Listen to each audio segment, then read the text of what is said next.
সবাইকে good morning. আর একটা নতুন ব্লগে সবাইকে স্বাগত জানাই। আজকের দোল হিসাবে হাজব্যান্ডের ছুটি আছে, ওই জন্য বললাম টিফিন বানাও। প্রথমেই আমার বাড়িতে যে থাকে, আমার যে হেল্প করে সীমা, সে প্রথমেই আমার হাজব্যান্ডকে আবির দিচ্ছে। তারপরে পাড়ার বাচ্চাগুলো সবাই চলে এসেছে রং দিতে। আমার একটাই মেয়ে, তার তো বিয়ে হয়ে গেছে, কিন্তু এদেরকে আমি সন্তান স্নেহে ভালোবাসি, চোখে দেখি। আমার পাশাপাশি সবাই এরা এসছে আমাকে রং দিতে। আমার হাজব্যান্ড তো মন্দিরে গেছে, আমি একা। আর সব থেকে ছোট্ট এই যে সোনু এসেছে। কি সুন্দর এদের ছোট ছোট হাতে সব রং দিচ্ছে, আমাকে খুব ভালো লাগছে। আমার বেঁচে থাকার শক্তি এদের। কি সুন্দর কালারফুল লাগছে এদেরকে, বিভিন্ন কালারের সব আবির মেখেছে এরা। আমি এদের সবাইকে একটু একটু করে রং দিয়ে দিলাম।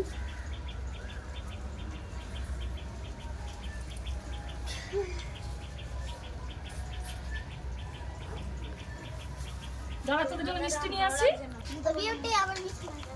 তোর পিছনে ছোট আসতে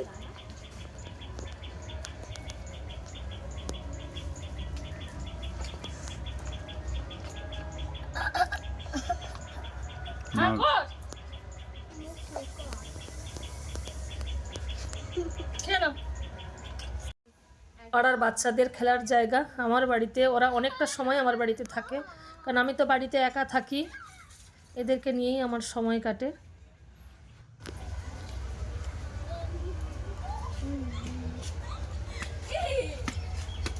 কি সুন্দর লাগছে।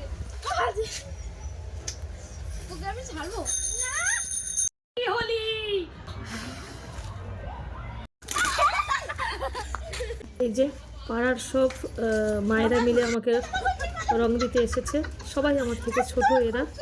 আমি তো এখানে থাকি না, প্রত্যেক বছর চলে যাই, দেওঘরে যাই, নাহলে আমার শ্বশুর বাড়িতে, দেশের বাড়িতে চলে যাই। আজ অনেক দিন পর এই বাড়িতে আছি। আর সবাই মিলে আমাদেরকে রং দিতে এসেছে। সবাই পোজ দিয়ে ছবি তুললাম, খুব মজা হচ্ছে আজকের। গেটের ঠিক বাইরে এই বাচ্চাগুলো সব বালতিতে করে সব রং আবির জলে সব গুলেছে, সব পিচকারি দিচ্ছে, রাস্তা সবাই যাচ্ছে। রং টং মাখার পর দেখছি অনেকটাই বেলা হয়ে গেছে, প্রায় 12টা বেজে গেছে। স্নান টান করে নিয়েছি, এই যে পুজো করব। আমি হাজব্যান্ডকে বললাম তুমি একটু ঠাকুরকে মালা টালা পরিয়ে দাও, আমি ফুল তুলে রেডি করে দিচ্ছি। আর আজকের কি সুন্দর সুন্দর জবা ফুল ফুটেছে।